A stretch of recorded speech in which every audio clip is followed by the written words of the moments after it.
Bonjour à tous. Dans cette vidéo, nous allons voir comment résoudre des problèmes avec des fractions. Et j'essaierai notamment de vous donner quelques astuces qui pourront vous aider avec la logique de résolution. Découvrons pour commencer ces deux problèmes typiques de fractions que vous avez toutes les chances de rencontrer dans un test. Le premier, je me rends de Genève à Paris, soit 600 km, en voiture. Je m'arrête aux 2/3 de la route pour faire le plein. Combien de kilomètres ai-je alors parcouru? Et le deuxième, on utilise les 5/8 de la farine pour faire un gâteau. Si on avait 800 g de farine avant de commencer la recette, quelle quantité de farine en grammes nous reste-t-il après avoir fait le gâteau? Eh bien, ces deux problèmes sont très similaires et leur méthode de résolution sera identique. Et ils sont aussi similaires à un bon nombre d'autres problèmes avec des fractions. En effet, chaque fois que vous entendez du, de ou des, la résolution sera la même. Vous devrez remplacer ce mot, du, de ou des, par une multiplication pour trouver la réponse. Par exemple, Tom a fait les 3/4 du trajet. Jean a vendu la moitié de son stock. David a mangé les 5/8 des biscuits. Chaque fois, c'est pareil. Vous pourrez vous souvenir de cette astuce et remplacer le mot en français par une multiplication. Si on reprend notre premier problème, dans lequel on devait calculer les 2/3 du trajet, eh bien on peut justement traduire ce du par un fois. Ce qui nous fait 2/3 fois 600, car le trajet vaut 600 km. À partir de là, eh bien, on n'a plus qu'à faire la multiplication et on trouvera notre résultat. Si vous souhaitez mettre ce 600 sous forme de fraction pour vous aider pour la multiplication, vous pouvez vous souvenir que n'importe quel nombre est toujours égal à lui-même sur 1. On a donc 2/3 fois 600 sur 1, ce qui fait en haut au numérateur 1200 et en bas au dénominateur 3. Je peux simplifier en divisant au numérateur et au dénominateur par 3, ce qui me fait 400 sur 1, autrement dit 400. On a donc notre réponse. Si je me suis arrêté aux 2/3 du trajet de 600 km, je me suis arrêté au bout de 400 km. Comme dans bien d'autres cas en mathématiques, on aurait aussi pu s'en sortir avec une règle de 3 pour résoudre ces deux petits problèmes. En effet, on sait pour le premier que la totalité du trajet est égale à 600 km et on se demande combien de kilomètres font les 2/3 du trajet. A priori, on a deux inconnus, ici et ici, ce qui nous empêcherait de faire la règle de 3. Mais il faut se souvenir que la totalité de quelque chose peut toujours être représentée par la proportion 1. La totalité du trajet, la totalité de la farine, la totalité du paquet de biscuits, la totalité de n'importe quoi peut toujours être représentée par la proportion 1. Je peux écrire 1 ou 1 sur 1, c'est égal. Je vais écrire 1 sur 1, puisque maintenant je vais pouvoir faire ma règle de 3, puisqu'il ne me reste plus qu'une seule inconnue ici. Pour la trouver, je vais devoir d'abord multiplier 2/3 par 600, puis diviser le résultat par 1. 2/3 fois 600, ça fait 400 km, comme on l'a fait juste avant. Et 400 divisé par 1, ou divisé par 1 sur 1, c'est la même chose, eh bien ça reste 400. On a donc trouvé, grâce à une règle de 3, notre inconnu. Si on reprend à présent notre deuxième problème, où nous avions fait un gâteau en utilisant les 5/8 de notre farine. Eh bien au début, nous avions 800 g de farine. On peut donc écrire que la farine est équivalente à 800 g. Si on en utilise les 5/8 de cette farine, eh bien on peut transformer ce de en un fois, ce qui donnera comme calcul 5/8 fois les 800 g de farine. Je vais donc faire le calcul. Je peux écrire 800 comme étant 800 sur 1 et je peux faire une simplification croisée en divisant par 8 le 800 et le 8, ce qui va me faire 5 sur 1 fois 100 sur 1, ce qui fait 500 sur 1, autrement dit 500.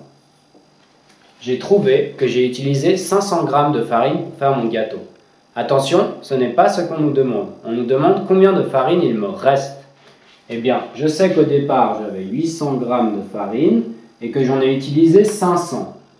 Donc, pour trouver ce qu'il me reste, je soustrais la quantité que j'ai utilisée à ma quantité de départ et je trouve qu'il me reste 300 g.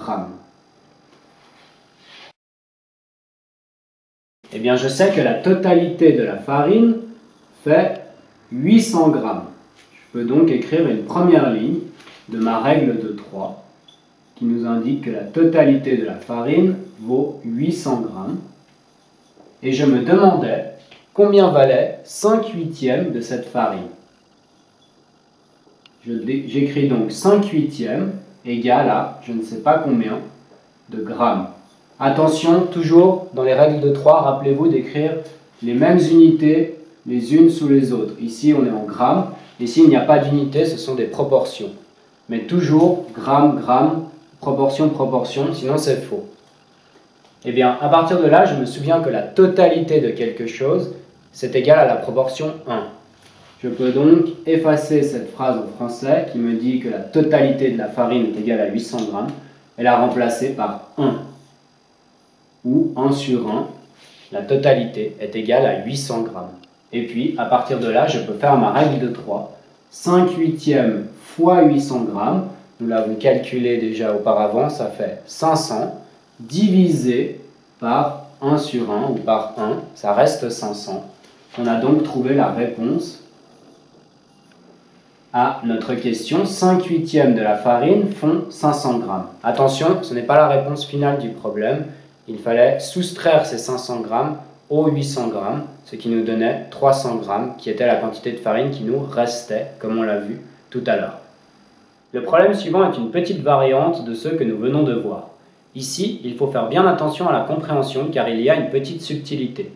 En effet, on nous dit qu'un trader a perdu les 3/5 de sa fortune à la bourse, soit 45 000 francs. Et on nous demande quelle était sa fortune.